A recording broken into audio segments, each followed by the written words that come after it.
안녕하세요. 축구 소식 전해드리는 축구라리가 채널입니다. 자, 10월 10일 목요일날 요르단과 월드컵 3차 예선 경기가 있었죠. 대체적으로 우세한 흐름 끝에 우리나라 대한민국이 2대0 승리를 거뒀습니다. 그러면서 아시안컵에서의 치욕도 시원하게 갚아줬죠. 우리나라는 4-2-3-1 전술로 나왔는데요. 간략하게 살펴보면 9번에 주민규 선수가 중앙 공격수로 나왔고, 왼쪽에 황희찬 선수, 그리고 중앙에 이재성 선수, 오른쪽에 이강인 선수가 나왔습니다. 그리고 수비형 미드필드 위치에는 박용우 선수와 황인범 선수가 나왔죠. 네, 이렇게 해서 경기를 시작했는데요. 좀 답답했습니다. 요르단이 자국 리그도 중단하고 일주일 동안 국가대표 선수들 모아서 연습했다고 했는데, 그 아시안컵에서 형편없던 클린스만 감독 상대로 잘 먹혔던 그 5백 수비선 5명이나 세우는 5백 수비를 세우면서 빠른 역습을 가져가는 그런 전술을 또 들고 나왔습니다. 아시안컵의 복사판이었죠. 또 똑같은 재미를 보려고 했는데요. 이번엔 감독이 그래도 클린스만처럼 완전히 수준 이하 감독은 아니었죠.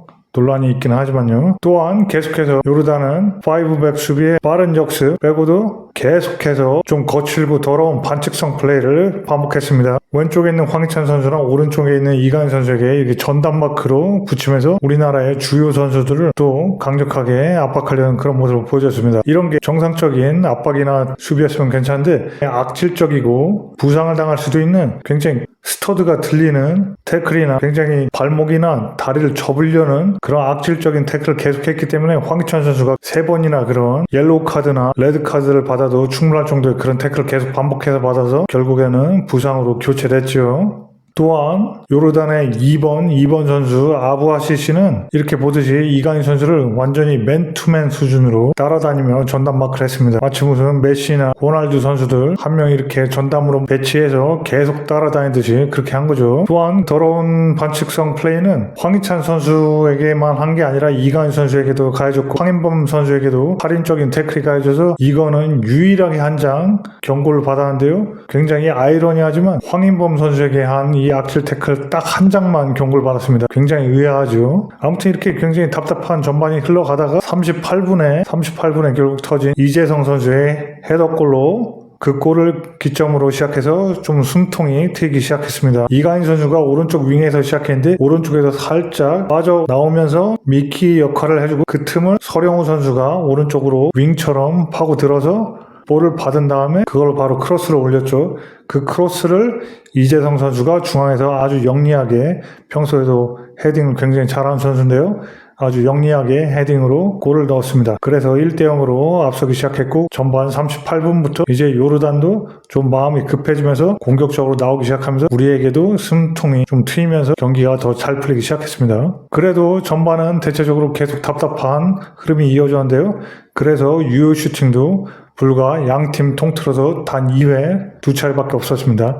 그것도 우리나라 대한민국이 만들어낸 유효 슈팅 단 2차례고요. 요르단은 아예 유효 슈팅 자체가 없었습니다. 그 정도로 굉장히 꽉 막힌 답답한 전반이었고요. 요르단이 5백 수비에 굉장히 수비적으로 나오고 계속 거칠고 더러운 반칙으로 일관했기 때문에 더 그랬습니다. 후반부터 요르단이 득점을 하기 위해서 좀 더 공격적으로 나오면서 우리나라 입장에서는 공략이 좀 더 쉬워졌는데요. 그러나 악질성 태클은 여전했습니다. 황희찬이 실려나가고 엄지성 선수가 대신 들어왔었는데, 엄지성 선수에게도 굉장히 더러운 태클을 계속 시도해서 결국엔 엄지성 선수도 실려나갑니다. 황당하죠. 왼쪽 윙에 더러운 반칙으로 2명의 선수가 다 실려나간 겁니다. 그래서 결국에는 그 자리에 우리의 어리고 굉장히 유망주인 신예 선수, 영국 스토크 시티에서 뛰는 배준호 선수가 들어오죠. 아주 불행 중 다행이었던 것은 우리나라의 2선 자원들이 굉장히 지금 어리고 젊고 유망한 선수들이 많이 나와서 이렇게 황희찬 선수가 부상당하고 또 엄지성 선수까지 나가는데도 배준호 선수 같은 굉장히 훌륭한 유망주가 들어올 수 있는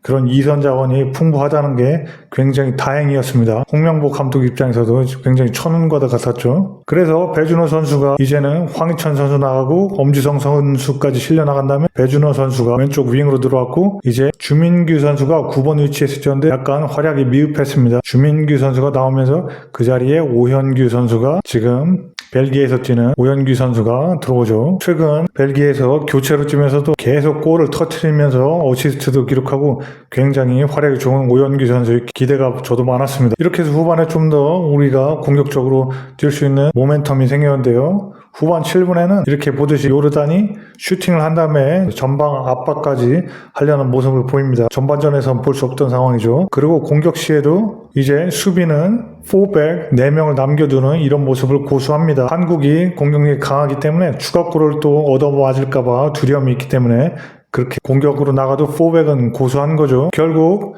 이런 문제 때문에 요르단에서는 공격은 더 힘을 쏟아야 되는데 후방에서는 또 4백을 이렇게 유지하다 보니까 결국에는 공격과 수비의 이 공수 간격이 굉장히 벌어지게 됩니다. 그런 입장이기 때문에 우리나라 대한민국 입장에서는 공격이 더 쉬워지게 됐죠. 중앙이 이렇게 비게 되니까 요르단 중앙이.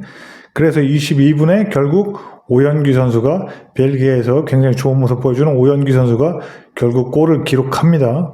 이렇게 동료 선수들과의 볼을 주고받은 다음에 오연규 선수가 멋진 헛다리 드리블 돌파 후 상대 수비를 따돌리고 이렇게 멋진 골을 때려놓죠. 굉장히 강력한 슈팅이었고요. 아주 멋진 슈팅이었습니다. 오연규 선수는 이렇게 슈팅력이 굉장히 강력한 걸로 또 대한민국 수원 시절부터도 정평이 나 있었습니다. 또 후반 34분에 또 배준호 선수가 멋진 슈팅을 날렸었고요. 굉장히 앞으로 미래가 더 기대되는 배준호 선수의 또 국가대표에서의 멋진 모습이었습니다. 이렇게 해서 경기는 계속 한국이 우세하게 끌고 갔고요. 후반 44분에 홍명보 감독이 홍현석과 백승호 선수를 투입하면서 이강인 선수와 황인범 선수를 이제 빼게 됩니다. 근데 이 굉장히 아쉬운 부분이 그 전에 빼도 충분히 홍현석 선수나 백승호 선수도 굉장히 기량이 출중하기 때문에 진작에 교체해줘서 선수들의 이렇게 에너지 레벨을 우리 팀의 에너지 레벨을 올릴 필요가 있었는데 44분에 가서 이제 시간 끌기용으로 교체를 했다는 겁니다. 굉장히 이거는 홍명보 감독이 좀 새가슴이지 않냐. 리드를 어떻게 지켜야 되나 이렇게 막 안절부절하는 그런 거에 급급하지 않았나.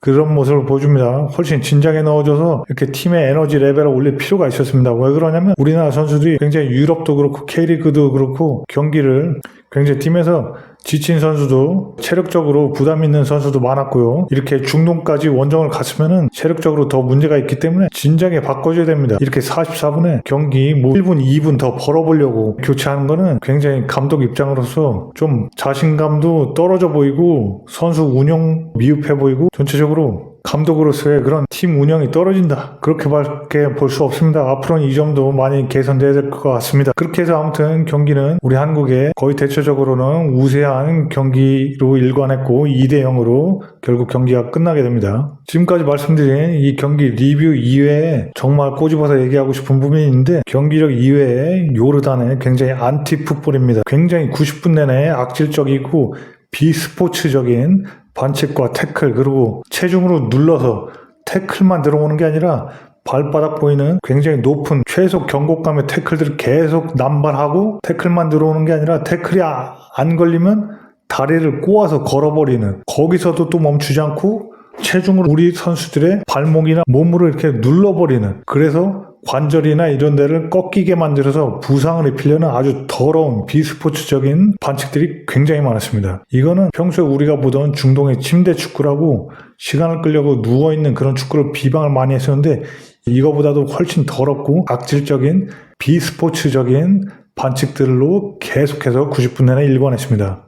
이런 더러운 반칙 행위들을 심판이 멈추는 게 당연하지만 이 일본 주심, 전체적인 뭐 부심이나 모든 심판진이 일본인들이었는데 특히나 이 일본 주심 굉장히 이런 반칙적이고 더러운 경기를 조장하지 않았나 그 정도로 굉장히 비판을 받아야 되는 부분입니다. 황희찬 선수에 대한 3연타로 악질적인 그런 반칙을 방치해서 황희찬 선수가 지금 완전 실려나갔죠. 올해 말까지도 복귀할 수 있을지가 장담 못할 정도로 보여준다고 합니다. 휠체어를 타고 입국했죠. 한국에 정밀진단이 필요하고요. 그런 악질적인 반칙들을 경고 한 장도 주지 않고 방치함으로써 요르단은 이런 반칙해도 냅두는구나 하고 더 자신감을 얻고 더 더럽게 더 거칠게 우리나라 선수들에게 악질적인 반칙을 계속해서 반복했습니다. 예전에 중동 심판들이 굉장히 중동 편파적인 반칙으로 구설수에 많았었는데요. 요즘에는 우리나라를 둘러싼 뭐 일본이나 중국 심판들이 우리나라 경기 때 경기 심판을 맡으면 거친 반칙이나 이런 거에 대해서 계속 수수방관을 일관하는 모습을 계속 볼 수 있습니다. 우리나라 경기에서요. 이거는 아예 우리나라를 대놓고 쉽게 보고 반칙을 만들려고 하는 게 아닐까 의심이 들 정도로 굉장히 그런 모습들이 우리나라 주변 국가들의 심판들에게서 계속 보이는데요. 이거는 우리가 강력하게 의사 표현을 안 하면 절대 바뀌지 않고 앞으로 더 심해질 겁니다. 황희찬 선수만 지금 휠체어에 실려간 게 아니라 앞으로 뭐 이강인 선수, 손흥민 선수, 뭐 홍현석, 오영규 등등 전부 다 이런 일이 발생할 수 있다는 게 굉장히 심각한 사안이고 부분입니다. 이 부분을 해결하려면 당장에서는 필드 위에서 경기 내에서 선수들이 집단적으로 제스처가 필요합니다. 경고 안 받는 선에서 굉장히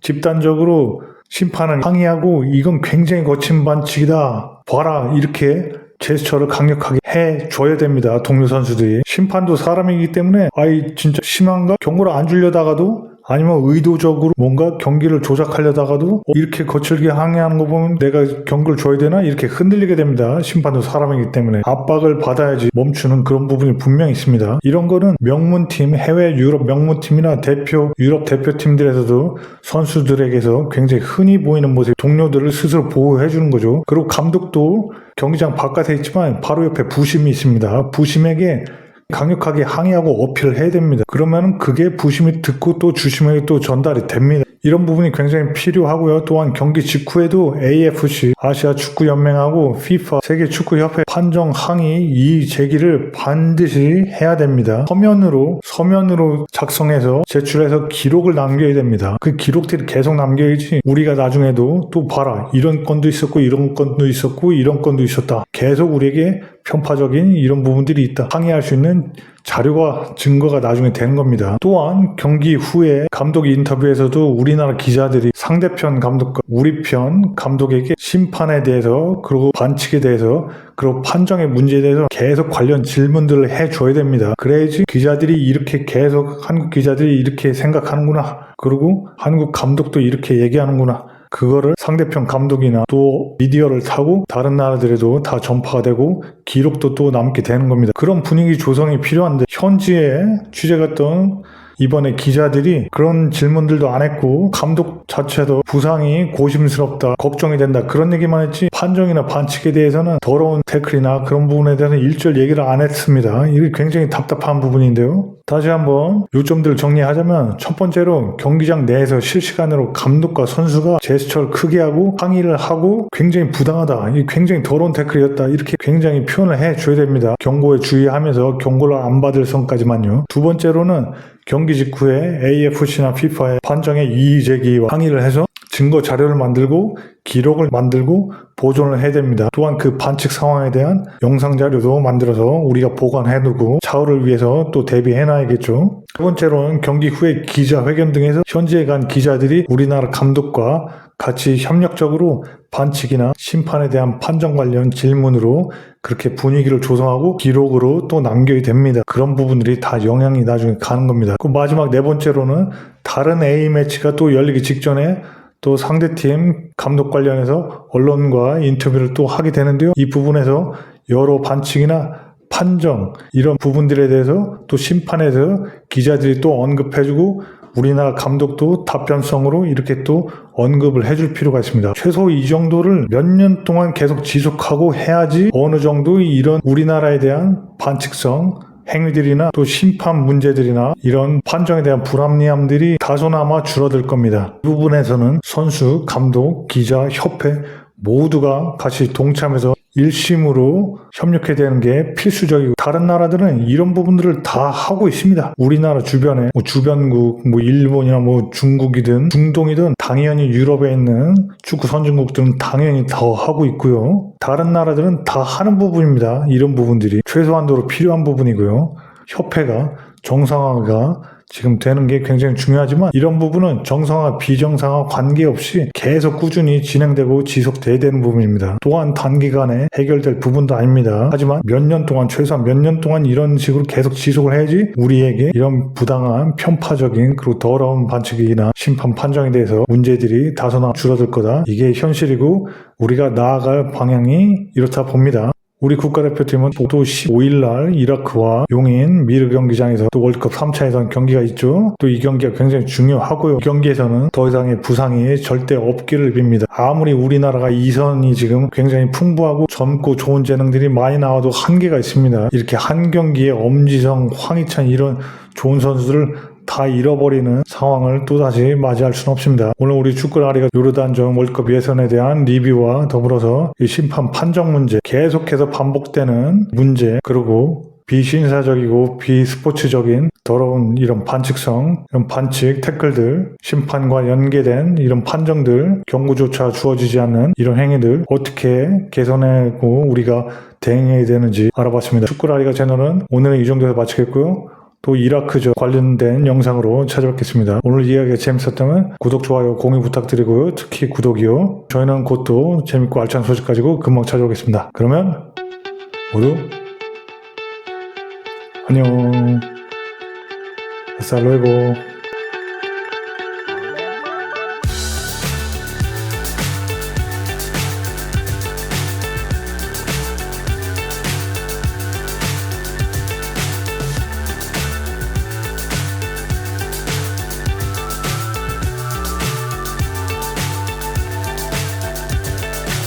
So high, I'm hypnotized.